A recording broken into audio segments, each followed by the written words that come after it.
내가 왜 여기에 있는지 모른다. 내 마지막 기억은 강한 불빛과 함께 두 눈을 질끈 감고 있던 순간이다. 두 눈을 떴을 땐 나도 모르는 이곳에 와 있었다. 그리고 얼마 지나지 않아 이제 막 성인이 된 것 같은 한 여자가 내 옆에 서 있었다. 우리는 서로 대화를 하지 않았다. 사실 무슨 말을 해야 할지 몰랐다. 지금 이곳은 차가우면서도 뜨겁고 불안하면서도 편했기 때문이다. 가벼운 인사조차 할 수 없을 정도로 이상한 곳이었다. 시간이 얼마나 지났는지도 모른다. 시간이라는 개념이 과연 이곳에 있는 것일까? 혼란스럽다. 그때 한 남자가 우리의 눈앞에 나타났다. 정말 죄송합니다. 일이 너무 바빠서 조금 늦었습니다. 뭐지? 주변에 누가 오는 건 못 느꼈는데. 지금 매우 혼란스러우시죠? 알고 있습니다. 여기 오신 분들은 다들 당신들과 똑같은 표정을 하고 있거든요. 그 혼란스러움을 조금이라도 빨리 정리해드리기 위해서 단도직입적으로 말씀드리겠습니다. 두 분은 지금 삶과 죽음의 경계에 와 있습니다. 환영한다는 말은 못 드리겠네요. 그리 좋은 곳은 아니니까요. 그렇다고 오해하지는 마세요. 두 분 다 아직 죽은 것은 아니니까요. 말 그대로 여기는 삶과 죽음의 경계입니다. 즉, 당신들은 산 것도 죽은 것도 아니란 말이죠. 이승에서는 이런 상황을 혼수 상태라고 하죠. 지금부터 두 분은 이곳을 통해서 여행을 할 것입니다. 뭐 그렇다고 사막을 걷고 불구덩이를 뚫고 이런 여행은 아니고 과거의 기억들을 찾아서 여행할 것입니다. 이승에는 이런 말들이 있습니다. 죽기 전 주마등처럼 과거가 생각난다. 그 주마등이라는 것이 바로 이 경계에서의 여행을 뜻하는 것입니다. 전 지금 아무런 기억도 나지 않는데요. 네, 알고 있습니다. 걱정하지 않으셔도 됩니다. 제가 두 분의 기억을 갖고 있으니까요. 두 분은 제가 열어드리는 기억 속으로 들어가 편하게 돌아다니시고 기억을 하나씩 찾아서 돌아오시면 됩니다. 하지만 주의하셔야 할 점이 몇 가지 있습니다. 제가 열어드리는 기억 속에는 규칙이 있어요. 이건 선택이 아니라 필수적으로 지켜야 하는 규칙이며, 이 규칙을 어길 시 바로 죽게 될 것입니다. 그럼 규칙만 잘 지키며 기억 속 여행을 끝내면 다시 돌아갈 수 있나요? 그 또한 제가 지금부터 말씀드릴 규칙 속에 답이 있으니 잘 들어주시길 바랍니다. 그럼 규칙을 말씀드리겠습니다. 잠시만요. 근데 당신은 누구죠? 제 소개를 잊어버렸네요. 정신이 없다 보니 죄송합니다. 저는 여러 이름이 있습니다. 신, 저승사자, 염라대왕, 천사, 악마, 뭐 많은 이름이 있지만 여기서는 그냥 삶과 죽음의 경계를 안내하는 길잡이라고 소개하고 있습니다. 그럼 다시 말을 이어가겠습니다. 삶과 죽음의 경계에서 지켜야 하는 규칙은 총 7가지입니다. 첫 번째, 기억 속으로는 총 3번 이동할 것입니다. 여기는 2명이니 총 6번을 이동하겠네요. 남자분 기억 속으로 3번, 여자분 기억 속으로 3번, 6번 모두 2분 다 들어가실 것이며, 기억의 시기는 자신이 살아온 삶을 3등분하여 초기, 중기, 그리고 죽기 직전으로 나눠질 것입니다. 두 번째, 기억 속 차원은 자신의 가장 강렬했던 순간입니다. 가장 행복했을 때일 수도 있고 가장 괴로웠을 때일 수도 있습니다. 이건 제가 결정하는 문제가 아니기 때문에 변경할 수도 거부할 수도 없습니다. 세 번째, 기억 속에 들어가시면 그 끝을 보기 전까지는 절대 나오실 수 없습니다. 기억의 끝은 매우 짧을 수도 매우 길 수도 있습니다. 견디기 힘들다고 억지로 차원에서 나오시려고 발버둥 치시면 안 됩니다. 조금이라도 차원이 틀어지면 존재 자체가 소멸하실 수도 있습니다. 네 번째, 기억 속에서 가끔 이상한 질문이 들리실 수 있습니다.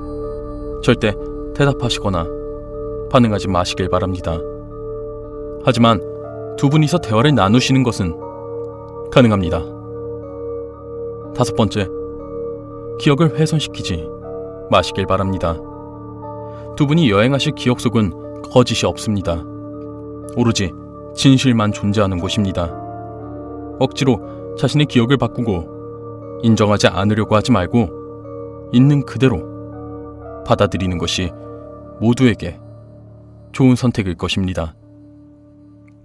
여섯 번째, 기억 속에 들어갔다 나오시면 충분한 휴식을 한 후 다음 기억으로 들어가시길 바랍니다. 지금은 그 어떤 기억도 떠오르지 않을 것입니다. 하지만 한 번 기억 속에 들어갔다 나오면 한 번에 많은 기억이 떠올라 두통과 현기증 등 고통이 몰려올 것입니다. 그러니 다음 기억에 들어가기 전에 충분한 휴식이 필요합니다. 마지막으로, 기억이라는 것은 어떻게 받아들이냐에 따라서 행복한 기억도 지옥이 될 수 있고 고통스러운 기억도 천국이 될 수 있습니다. 서로에게 의지하고 서로를 끝까지 믿고 함께 하시길 바랍니다. 그럼 안전하게 여행을 마무리하실 수 있으실 겁니다. 지금부터 첫 번째 기억을 열어드릴 것입니다.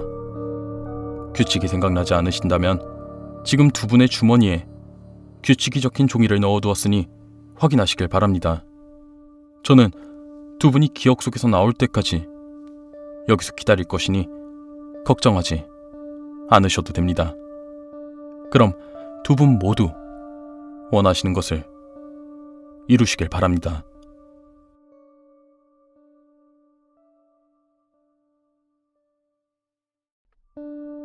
삶과 죽음의 경계를 안내하는 길잡이의 말이 끝남과 동시에 우리의 눈앞에 이곳과는 전혀 다른 모습의 공간이 생겨났다. 마치 SF 영화에 나올 것 같은, 그러니까 차원의 문? 텔레포트? 뭐 그런 느낌의 문이 열렸다. 어차피 다른 선택을 할 수 없는 우리는 망설이지 않고 문을 향해 걸어갔다. 첫 번째 기억은 나의 과거였다. 아무것도 기억이 나지 않았지만 그냥 직감적으로 나는 이 기억이 나의 어릴 적이라는 것을 알 수 있었다.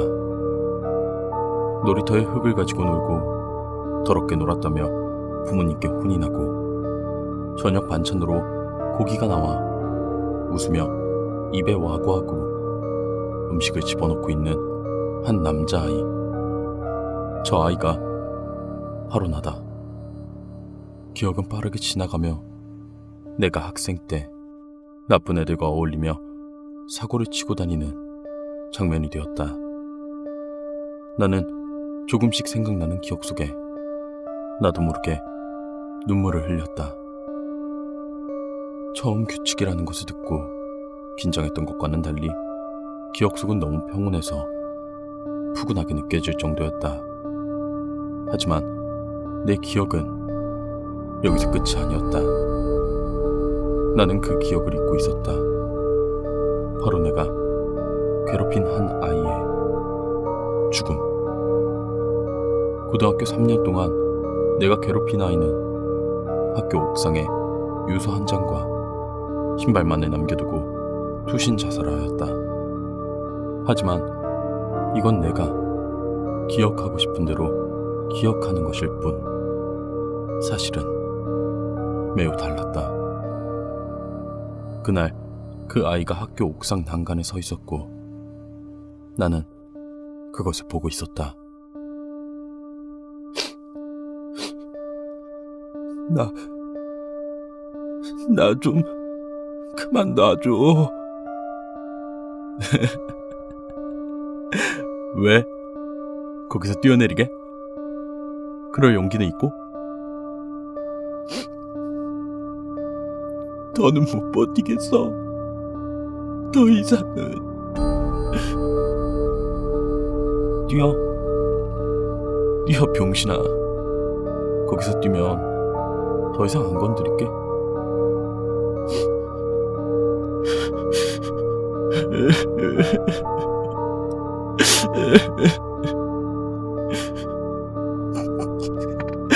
저 병신 새끼. 넌 평생 그렇게 사는 거야. 용기도 없는 새끼. 그딴 협박할 생각 있으면 씨발 배고프니까 밑에 가서 빵이나 사와 병신아. 아니다. 야, 거기로 내려가면 더 빠르려나? 뛰어내려 병신아. 뛰어내리라고! 거기서 기억이 끝이 났다. 나는 너무 괴로웠다. 순식간에 떠오르는 많은 기억들은 순간 나의 정신을 빼앗아갔다. 그리고 내가 정신을 차렸을 때 나는 삶과 죽음의 경계에 있었다. 여행은 잘 하셨나요? 두 번째 기억으로 들어갈 시간이 되었습니다. 자, 잠시만요. 머리가... 생각보다 많은 시간을 쓰러져 계셨습니다. 시간을 지체할수록 이승에 있는 당신의 몸이 버티기 힘들 수도 있습니다. 그리고 첫 번째 기억은 남자분의 기억이었으니 두 번째 기억은 여자분의 기억일 것입니다. 걱정하지 마시고 여행을 다녀오시길 권해드립니다. 나는 호흡을 한번 깊게 쉬고 첫 번째 기억을 뒤로 한 채 두 번째 기억 속으로 들어갔다. 길잡이가 말한 대로 두 번째 기억은 여자의 기억 속이었다. 평범한 가정, 평범한 일상, 해맑게 웃고 있는 저 여자아이가 이 여자의 어릴 적인 것 같다. 여자아이는 다정해 보이는 한 남자의 손을 잡고 웃고 있었다. 행복해 보였다. 처음 여자를 봤을 때 너무 무표정에 아무런 감정이 없어 보여서 아무것도 느끼지 못했는데 이 여자 매우 행복한 삶을 살았던 것 같다. 하지만 두 번째 여행을 하는 동안 여자의 눈에서는 눈물이 흐르고 있었다. 두 번째 여행이 끝나고 우리는 순조롭게 세 번째 여행과 네 번째 여행을 마쳤다. 별 내용은 없었다. 달라진 것이 있다면 내 기억은 성인이 되고 열심히 일하고 사랑하는 사람을 만나서 즐겁게 살아가는 행복한 기억이었고, 여자의 기억은 가족의 죽음으로 슬퍼하고 괴로워하는 모습과 점점 가정이 어려워져 학생임에도 불구하고 열심히 일을 하며 공부하는 모습에 불행해 보이는 기억이었다. 자, 이제 서로 마지막 기억만이 남았군요. 이 마지막 기억을 통해서 두 분 중 한 분은 다시 원래의 삶으로 돌아갈 것입니다. 네? 둘 중 한 명만요? 네, 둘 중 한 분만 돌아가실 수 있습니다. 그게 무슨 소리죠? 둘 다 돌아갈 수 있는 거 아니었나요? 전 단 한 번도 두 분 다 원래의 삶으로 돌아갈 수 있다고 말씀드린 적 없습니다. 그게 무슨... 마지막 기억 속에 모든 답이 있습니다. 마지막 기억은 죽기 직전의 기억입니다. 혹시 왜 두 분이 여기서 같이 여행을 하고 계신지 의문을 가진 적 없나요? 그렇다. 사실 왜 둘이 같이 여행을 해야 하는지 나는 잠깐 생각을 했었다. 하지만 모든 게 현실적으로 말이 안 되는 이 상황에 나는 어느 순간 둘이 같이 기억 속 여행을 하는 것을 당연하게 받아들이고 있었다. 그 또한 마지막 기억 속에 남아있으니 마지막 여행을 떠나시길 바랍니다. 모든 것이 혼란스럽고 정리가 되지 않았다. 하지만 우리는 마지막 기억 속으로 다시 들어갈 수밖에 없었다. 모든 답은 기억 속에 있을 거라는 길잡이의 말이 거짓으로 들리진 않았으니까. 우리는 마지막 기억의 문을 열었고 다시 또 여행을 시작했다. 나는 둘 중 한 명만 원래 삶으로 돌아갈 수 있다면 그것이 나이기를 바라면서 말이다.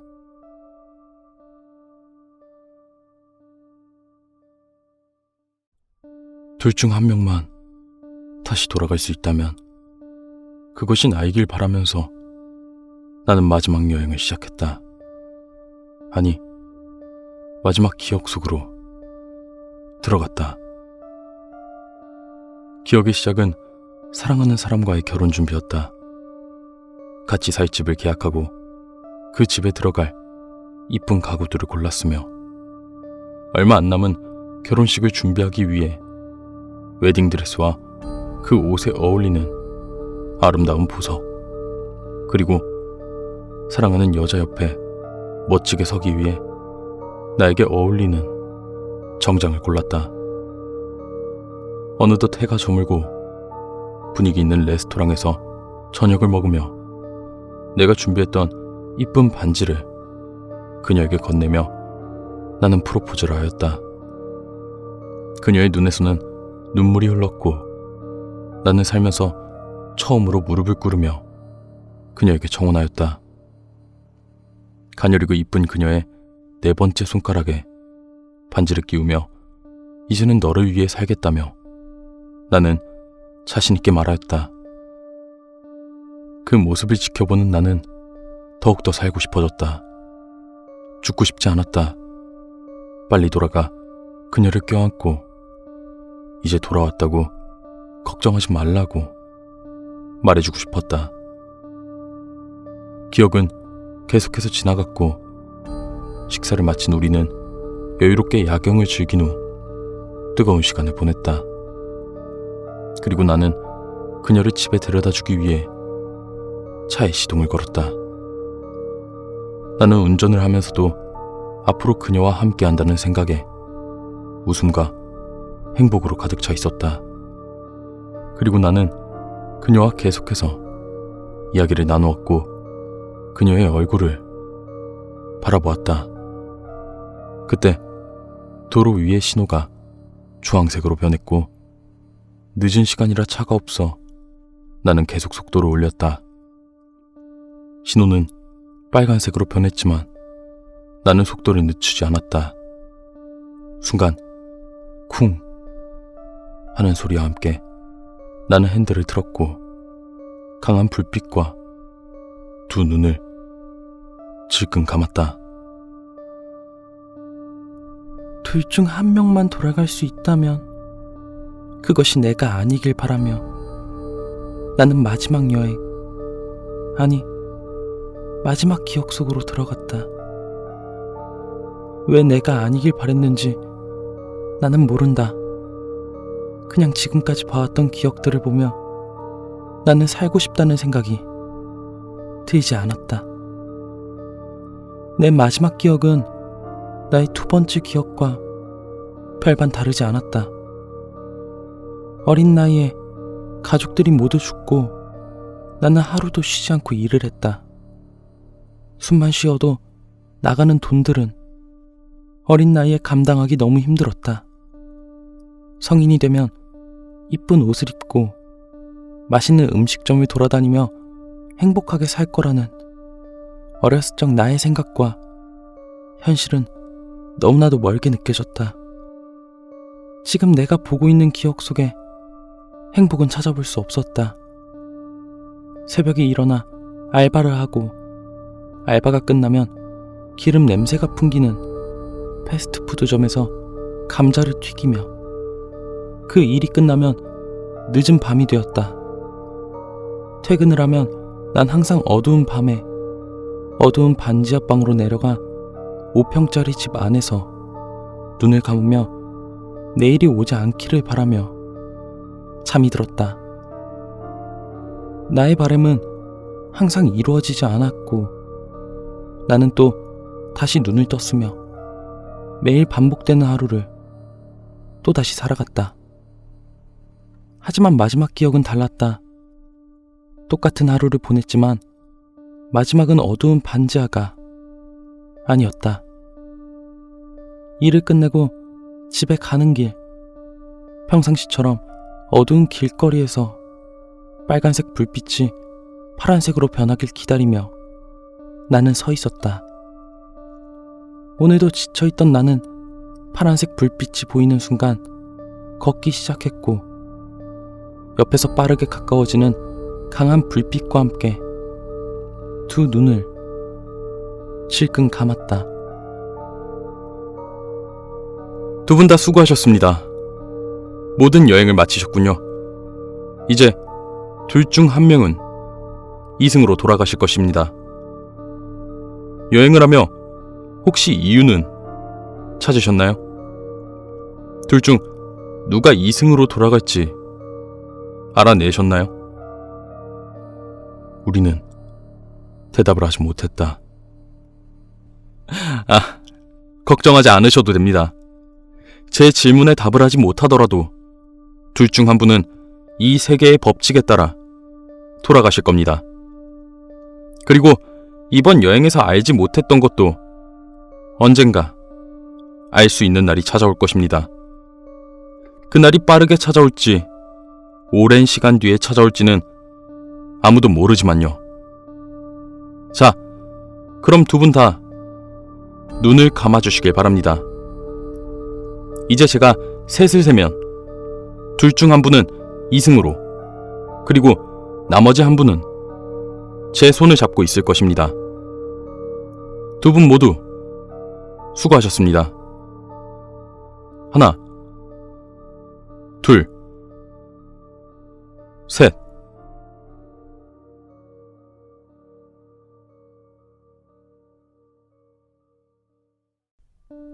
길잡이의 말이 끝나고 내 귀로 소리 하나가 들려왔다. 어디선가 많이 들어본 소리였다. 일정하게 나는 그 소리는 기계음, 심장이 정지되었을 때 들리는 기계음이었다. 나는 생각했다. 내가 죽은 거구나. 내 심장이 멈췄구나. 그때 누군가 나의 이름을 불렀다. 이현수 씨. 이현수 씨. 나는 감고 있던 두 눈을 떴다. 이현수 씨. 밝은 빛이 내 눈을 비추고 있었다. 옆에서는 내 이름을 부르는 한 여자의 울먹이는 목소리가 들려왔다. 나는 바로 검사실로 옮겨졌고 시간이 흘러 퇴원을 하게 되었다. 그곳에서 돌아온 사람은 바로 나였다. 내가 들은 기계음은 돌아오지 못한 그 여자의 심장소리였다. 퇴원을 하고 얼마 지나지 않아 나에게 경찰이 찾아왔다. 교통사고로 인해 사람이 죽었고 나는 그로 인해 처벌을 받았다. 다행히 감옥에는 가지 않았다. 죽은 여자의 가족은 없었지만 그 여자의 장례식을 치러주었고 벌금을 냈으며 사회봉사처벌을 받게 되었다. 그 후로는 정신없이 시간을 보냈다. 미루어둔 결혼을 마치고 신혼집에 들어가 행복한 시간을 보냈으며 죽음을 경험한 나는 하루하루 열심히 살았다. 1년쯤 시간이 흘렀을 때 와이프가 나에게 그날에 대해 말을 했다. 여보, 왜? 딱 1년 됐네. 뭐가? 왜? 그 1년 전 사고. 아, 벌써 그렇게 됐나? 그때 죽은 여자. 좋은 이야기도 아닌데 갑자기 왜? 아니, 우리 그때 너무 정신없어서 장례식에도 못 가고 얼굴도 못 봤잖아. 사실 난 마음에 좀 걸려서. 그 여자분 유골 있는 그 납골 땅, 차로 1시간 정도에 있는 곳인데 한 번이라도 가보는 게 좋지 않을까? 잊고 살았다. 그리 좋지 않은 기억, 나 혼자만 돌아왔다는 죄책감, 여러 가지 생각이 들어 잊고 싶었다. 사실 나의 실수로 누군가가 생명을 잃었다는 것, 그게 제일 두려웠다. 그래, 그게 예의겠지. 나는 마음속에 있는 죄책감을 조금이라도 덜기 위해서 용기를 내 그 여자를 보러 가기로 했다. 차에 시동을 걸고 우리는 출발했다. 가는 길에 꽃도 한 다발 사서 준비를 했다. 납골 땅에 가까워질수록 우리는 점점 말수가 줄어들었다. 잠시 후 납골 땅에 도착한 우리는 그녀의 유골을 찾아 걷기 시작했다. 발걸음이 무거웠다. 눈앞에 그녀의 유골이 보이기 시작했고 그곳에 한 남자가 서 있었다. 누가 와 있네. 나는 천천히 다가갔다. 그 남자의 얼굴은 어딘가 눈에 익었다. 우리는 조용하게 그의 옆에 섰다. 이승으로 돌아오고 처음으로 그녀의 얼굴을 사진으로 봤다. 그곳에서 본 얼굴과 똑같은 얼굴이었다. 웃고 있지 않은 무표정의 얼굴. 나는 마음이 조금 아파왔다. 그리고 그 사진 옆에 그녀의 어릴 적 환하게 웃고 있는 사진을 봤다. 가족들과 함께 행복해 보이는 얼굴을 하고 있었다. 나는 꽃다발을 그녀의 옆에 놓으며 사진을 자세히 보았다. 순간 나는 정신을 차릴 수가 없었다. 사진 속 그녀의 가족 중 한 남자가 나와 같은 학교 교복을 입고 있었다. 그리고 우리보다 먼저 그녀의 유골 앞에 서 있던 남자가 말을 하기 시작했다. 여자의 오빠입니다. 학교에서 심한 괴롭힘을 받았고 견디지 못해 학교 옥상에서 투신 자살을 했죠. 그의 부모님은 교육청, 경찰, 학교 등에 항의를 하고 처벌을 바랬지만 모두가 이 가족을 외면했습니다. 끝내 어머니는 그때의 상황을 견디지 못하고 돌아가셨고 아버님은 그 충격으로 매일 술을 마시다 자살했습니다. 살아남은 여자아이는 어린 나이에 가족을 모두 잃고 불행한 삶을 살게 되었습니다. 매일매일 고통에 시달렸죠.